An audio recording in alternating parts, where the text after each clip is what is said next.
ಈ ವರ್ಷದ ಶೀರ್ಷಿಕೆ 1948 ಪರಾಭವನಾಮ ಸಂವತ್ಸರ. ಈ ವರ್ಷ ಈ ಪರಾಭವನಾಮ ಸಂವತ್ಸರದಲ್ಲಿ ಚಿಕ್ಕ ಮಕ್ಕಳಿಗೆ ರೋಗ, ಅದರ ಜೊತೆಗೆ ಜನಗಳಿಗೆ ಸುಧಾರಣೆ ಆಕೈತಿ. ಅಲ್ಲಲ್ಲಿ ಬರಗಾಲ ಐತಿ, ಜನರಿಗೆ ಪ್ರಜೆಗಳಿಗೆ ಕಲಹ ಐತಿ, ಅಗ್ನಿ ಅನಾಹುತಗಳಾದವು ಮಕ್ಕಳ್ರಿ ಅಂತ ಹೇಳ. ಮುಖ್ಯ ದೊಡ್ಡ ದುಃಖದ ಸುದ್ದಿ ಬಂದಿತ್ತನ್ನ ಅತಿ ಗಾಳಿ ಬೀಸುವುದರಿಂದ ಅಲ್ಲಲ್ಲಿ ಕಂಡು ಮಂಡಲಾಗುವಂತ ಸಾಧ್ಯತೆ ಐತಿ. ಪಾಪದ ಕೆಲಸ ಹೆಚ್ಚಾದಿತ್ತು, ಕಾಡು ಪ್ರಾಣಿಗಳಿಗೆ ತೊಂದರೆ ಆದಿತ್ತು, ಅಲ್ಲಲ್ಲಿ ರಾಜ ಪ್ರಜರಿಗೆ ಕಲಹ ಐತಿ. ಈ ವರ್ಷ ಶುಭ ಮತ್ತು ಅಶುಭ ಫಲಗಳನ್ನ ಸಮನಾಗಿ ನೀಡುವ ವರ್ಷ ಇದು ಪರಾಭವನಾಮ ಸಂವತ್ಸರ. ಪಂಚಮಹಾಪಾತಗಳು ಹುಟ್ಟುತ್ತಾವ.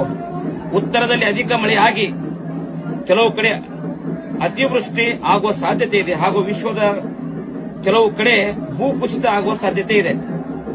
ರೈತರಿಗೆ ಹೆಚ್ಚಿನ ಒಳ್ಳೆಯದಾಗುವಂತ ಈ ವರ್ಷ. ರಾಜಕೀಯದಲ್ಲಿ ಇನ್ನಷ್ಟು ಹೊಸ ತಿರುವು ಉಂಟಾಕತ್ತೆ. ಈ ವರ್ಷದ ದೇಶದ ಗಡಿಗಳಲ್ಲಿ ಆತಂಕದ ವಾತಾವರಣ ಮತ್ತು ಯುದ್ಧದ ಕಾರ್ಮೋಡ, ನೈಸರ್ಗಿಕ ವಿಕೋಪಗಳ ಹಾವಳಿ ಹೆಚ್ಚಾದಿತ್ತಂತೇಳಿ ನಮ್ಮ ಮುಖ್ಯ. ಈ ವರ್ಷದಲ್ಲಿ ಆರ್ಥಿಕತೆಯಲ್ಲಿ ಸ್ಥಿರ ಬೆಳವಣಿಗೆ ಆಕತ್ತೆ. ಶ್ರೀಮಂತ ಬಡವರ ನಡುವಿನ ಅಂತರ ಸಮಸ್ಯೆಗಳು ಕಡಿಮೆ ಆಕಾವು.